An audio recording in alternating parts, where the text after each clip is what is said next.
Hello, Representative Derek Kilmer here, welcoming you to another edition of Ask Derek. If you're just tuning in for the first time, this is my video series where I get to open up my mail and answer a question or two from folks back home. This month I wanted to talk about a subject that's been getting a lot of attention. I've heard about it at town halls, on Facebook, and at the grocery store. I also got a question from Maureen in Port Orchard who asked about it. The question on a lot of people's minds is this: what's going to happen with the Supreme Court vacancy? Now let me take the next couple of minutes to talk through this. On February 13th, Justice Scalia died unexpectedly, creating a vacancy on the Supreme Court. In response to this, the president took his time to arrive at a nominee to fill the position. And then last week in the Rose Garden, President Obama introduced his nominee to fill this vacancy, Merrick Garland.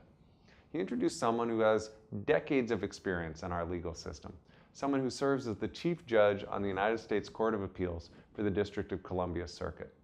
A man who, as a prosecutor, developed the case against the perpetrators of the Oklahoma City bombing. This is a nominee with a long and distinguished career, and who was approved for the Court of Appeals in 1997 by a bipartisan vote of 76-23. In fact, 7 Republicans currently in the Senate voted for him, and that includes Senator Orrin Hatch, who said that Judge Garland would be a great choice. Now, given all that, you'd think his nomination would be a slam dunk. Unfortunately, we're now forced to call on the Senate to do its job. When I talk to folks in our region, they tell me Congress should put aside the partisanship and get to work. I agree. I believe that that principle applies to nominations to the Supreme Court too, because I think all of us want to make sure the highest court in the land is functioning. Unfortunately, members of the majority have flatly said there will be no hearings and no up or down vote. They argue that this shouldn't be done in an election year. Now, I think this fails the straight-face test in a few ways. First, 6 justices have been confirmed in presidential election years, half of them nominated by Republican presidents. Second, the longest wait for a nominee from the time it was released to the time a vote was allowed was 125 days. If the Senate fails to take action on this until after Election Day, it'll be a more than 300-day delay. There's no way that won't hamstring the function of the court. And third, I think we need to acknowledge that the American people re-elected President Obama to fulfill his constitutional duty and make these kinds of decisions.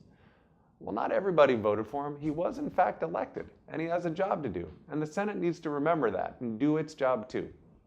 Especially because this is something that's really important, because the court makes all kinds of decisions that have a daily and direct impact on our lives.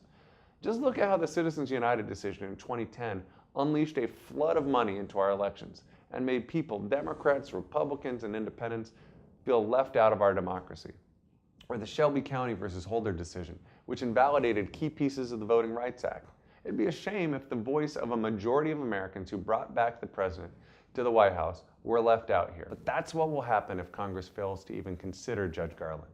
In Judge Garland, we have someone who's ready to pick up the mantle. We shouldn't let presidential politics and excessive partisanship stand in the way of Congress doing its job.